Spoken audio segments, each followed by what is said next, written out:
Halo guys, kali ini saya akan menjelaskan tentang Indonesia. Indonesia sering disebut juga dengan Republik Indonesia (RI) atau Negara Kesatuan Republik Indonesia (NKRI). Adalah negara di Asia Tenggara yang dilintasi garis khatulistiwa dan berada di antara daratan benua Asia dan Australia, serta di antara Samudra Pasifik dan Samudra Hindia.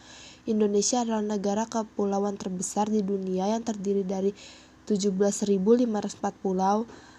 Nama alternatif yang bisa dipakai adalah Nusantara, dengan populasi mencapai 270 juta jiwa pada tahun 2020.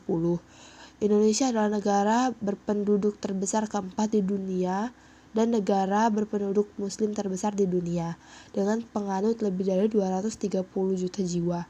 Bentuk negara Indonesia adalah negara kesatuan dan bentuk pemerintahan Indonesia adalah republik, dengan Dewan Perwakilan Rakyat dan perwakilan daerah dan presiden yang dipilih secara langsung. Ibu kota Indonesia berada di Jakarta. Indonesia berbatasan darat dengan Malaysia di Pulau Kalimantan dan Pulau Sebatik, dengan Papua Nugini di Pulau Papua, dan dengan Timur Leste di Pulau Timur.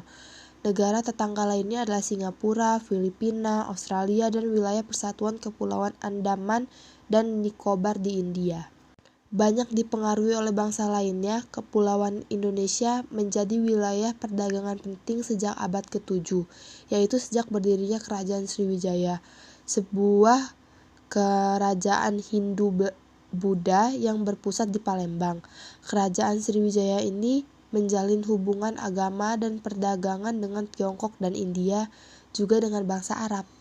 Kerajaan-kerajaan beragama Hindu atau Buddha mulai tumbuh pada awal abad ke-4 hingga abad ke-13 Masehi, diikuti para pedagang dan ulama dari Jazirah Arab yang membawa agama Islam sekitar abad ke-8 hingga abad ke-16, serta kedatangan bangsa Eropa pada akhir abad ke-15 yang saling bertempur untuk memonopoli perdagangan rempah-rempah Maluku semasa era penjelajahan samudra.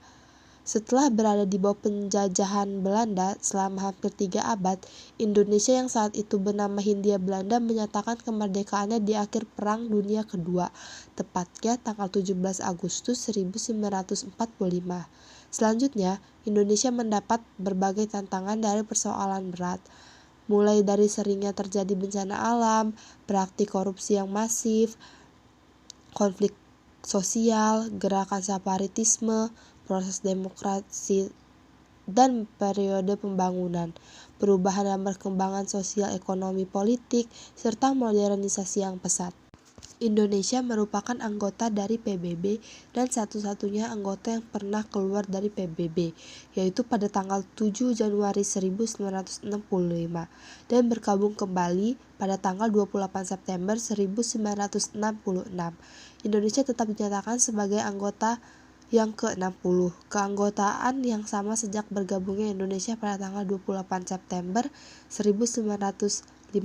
Selain PBB, Indonesia juga negara anggota dari organisasi ASEAN, KAA, APEC, OKI, G20, dan sebentar lagi akan menjadi anggota OECD. Dari Sabang di ujung Aceh sampai Merauke di tanah Papua, Indonesia terdiri dari berbagai suku bangsa, bahasa, dan agama. Berdasarkan rumpun bangsa, ras, Indonesia terdiri atas bangsa asli pribumi yaitu Mongoloid Selatan, Austronesia, dan Melanesia, di mana bangsa Austronesia yang terbesar jumlahnya dan lebih banyak mendiami Indonesia bagian barat. Secara lebih spesifik, suku bangsa Jawa adalah suku bangsa terbesar dengan populasi mencapai 41,7% dari seluruh penduduk Indonesia. Semboyan nasional Indonesia Bhinneka Tunggal Ika, berbeda-beda namun tetap satu, bermakna keberagaman sosial budaya yang membentuk satu kesatuan negara. Selain memiliki populasi penduduk yang padat dan wilayah yang luas, Indonesia memiliki wilayah alam yang mendukung tingkat keanekaragaman hayati terbesar kedua di dunia. Nah, sekarang kita bakal ngebahas keberagaman yang ada di Indonesia nih. Ada beberapa keberagaman yang ada di Indonesia. Salah satunya keberagaman wilayah. Wilayah Negara Kesatuan Republik Indonesia atau yang biasa disebut NKRI ini sangat beragam yang terbentang dari Sabang sampai Merauke. Negara Indonesia merupakan negara kepulauan karena wilayahnya terdiri atas berbagai pulau. Di antara pulau-pulau tersebut membentang lautan, bahkan 2/3 wilayah Indonesia adalah lautan, sehingga NKRI disebut sebagai negara bahari. Apakah kalian ingat ada beberapa jumlah provinsi di Indonesia saat ini? Wilayah Indonesia terbagi menjadi 34 provinsi dan setiap provinsi terbagi menjadi beberapa kabupaten dan kota. Setiap wilayah memiliki ciri tersendiri yang berpengaruh langsung terhadap kondisi lingkungan, baik flora maupun fauna. Kondisi letak daerah dan geografis secara tidak langsung juga membentuk keberagaman warga negara atau penduduk yang mendiaminya dengan berbagai aspek kehidupan. Keberagaman wilayah dan lingkungan di Indonesia ini memiliki keindahan yang luar biasa, sehingga banyak lokasi wilayah di Indonesia yang menjadi objek wisata, seperti keindahan pesisir pantai, keindahan terumbu karang, dan biota laut yang beraneka ragam, pesawahan, hutan, perkebunan, pegunungan, padang rumput, perkotaan, dan daerah industri, untuk mengingatkan kalian tentang keindahan wilayah Indonesia. Lanjut, keberagaman ras. Ras berarti warna kulit. Keberagaman ras berarti keberagaman penduduk Indonesia yang didasarkan pada warna kulit dan ciri lain bersifat fisik. Secara umum, ras manusia dapat dikelompokkan menjadi 5 macam, yaitu Negroid yang berkulit hitam dan rambut keriting, Mongoloid yang berkulit kuning langsat, rambut kaku, dan bermata sipit, Kaukasoid berkulit putih, mata biru, dan rambut pirang, Australoid yang berkulit hitam, sawo matang, dan Kaukasan Afrika Selatan. Keberagaman ras penduduk di Indonesia setidaknya dapat dikelompokkan menjadi 3, yaitu penduduk di Kalimantan dan Sulawesi dengan ciri kulit kuning, penduduk Sumatera dan Jawa dengan ciri kulit sawo matang, serta penduduk di Maluku dan Papua yang ciri kulitnya hitam dan rambut keriting pendek. Meskipun berbeda ras, namun perbedaan tersebut tetap dalam bingkai Bhinneka Tunggal Ika, sehingga tidak terjadi perpecahan. Oleh karena itu, sikap rasial, yaitu membeda-bedakan manusia berdasarkan warna kulit, tidak boleh terjadi. Nah, sekarang kita ke keberagaman suku bangsa dan budaya. Setelah menyaksikan tayangan animasi keindahan alam Indonesia, kalian pasti telah memahami jenis keberagaman wilayah dan lingkungan yang sangat beraneka ragam. Sekarang, apakah kalian ketahui tentang keberagaman suku bangsa dan budaya di Indonesia? Untuk memahami keberagaman suku bangsa dan budaya di Indonesia, yuk kita simak penjelasan berikut. Suku bangsa atau kelompok etnik adalah kesatuan hidup manusia yang mempunyai sistem interaksi, sistem norma yang mengatur interaksi sosial. Adanya kontinuitas dan rasa identitas yang mempersatukan semua anggotanya, serta memiliki sistem kepemimpinan tersendiri. Sekarang kita simak aspek-aspek apa saja yang mempengaruhi identitas dari suku bangsa. 1. Tipe fisik seperti bentuk fisik, warna kulit, rambut, dan sebagainya. Bahasa seperti bahasa Jawa, Sunda, Batak, dan sebagainya. Adat istiadat seperti pakaian, rumah, upacara perkawinan, kesenian seperti tari, alat musik, seni rupa, dan sebagainya. Sistem kekerabatan seperti patrilineal atau matrilineal. Batas fisik lingkungan misalnya Baduy dalam dan Baduy luar. Tahukah kalian berapa jumlah suku yang ada di Indonesia? Sampai saat ini tidak ada jumlah pasti tentang suku bangsa di Indonesia.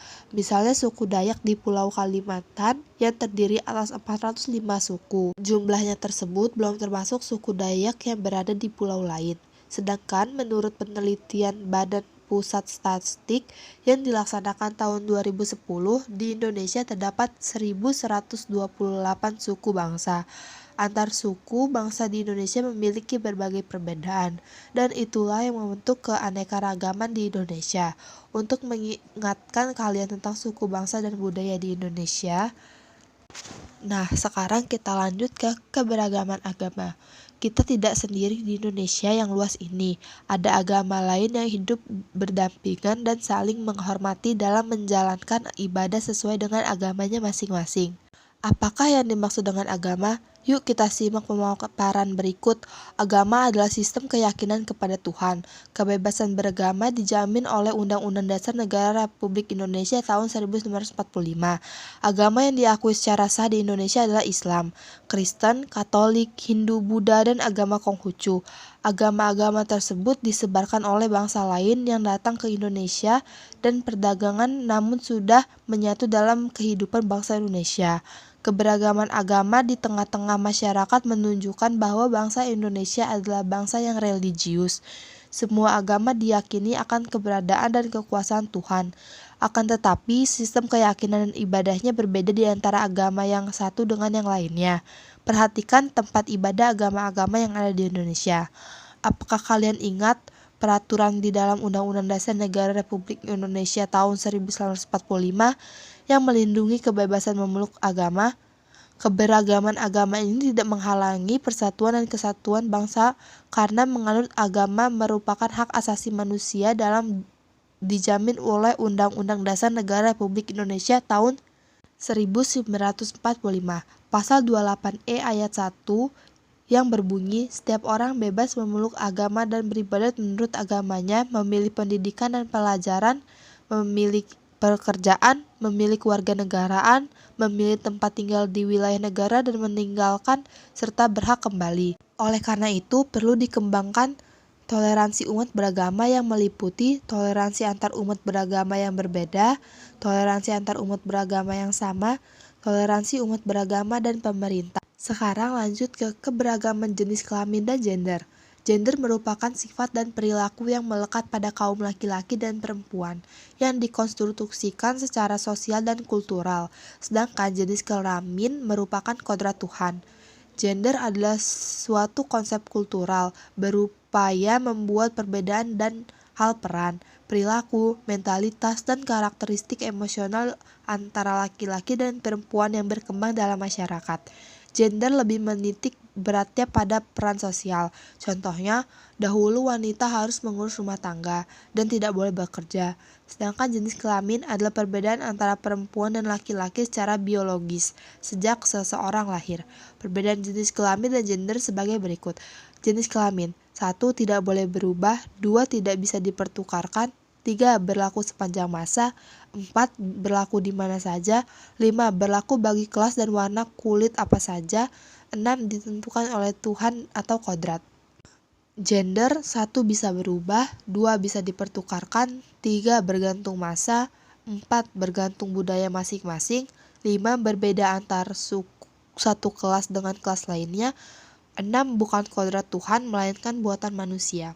7 unsur kebudayaan bersifat universal. 1. Bahasa sebagai penghubung masyarakat, baik lisan, isyarat, maupun tulisan. 2. Sistem teknologi yang digunakan dalam kehidupan sehari-hari, misalnya pakaian, perumahan, dan perabotan hidup yang lainnya. 3. Sistem mata pencaharian dan sistem ekonomi, baik produksi, distribusi, maupun konsumsi. 4. Organisasi sosial atau sistem kemasyarakatan seperti kekerabatan, perkawinan, dan sebagainya. 5. Sistem pengetahuan seperti pengetahuan bercocok tanam, pengetahuan obat-obatan tradisional, dan sebagainya. 6. Religi atau kepercayaan seperti animisme, dinamisme, dan kepercayaan terhadap Tuhan Yang Maha Esa.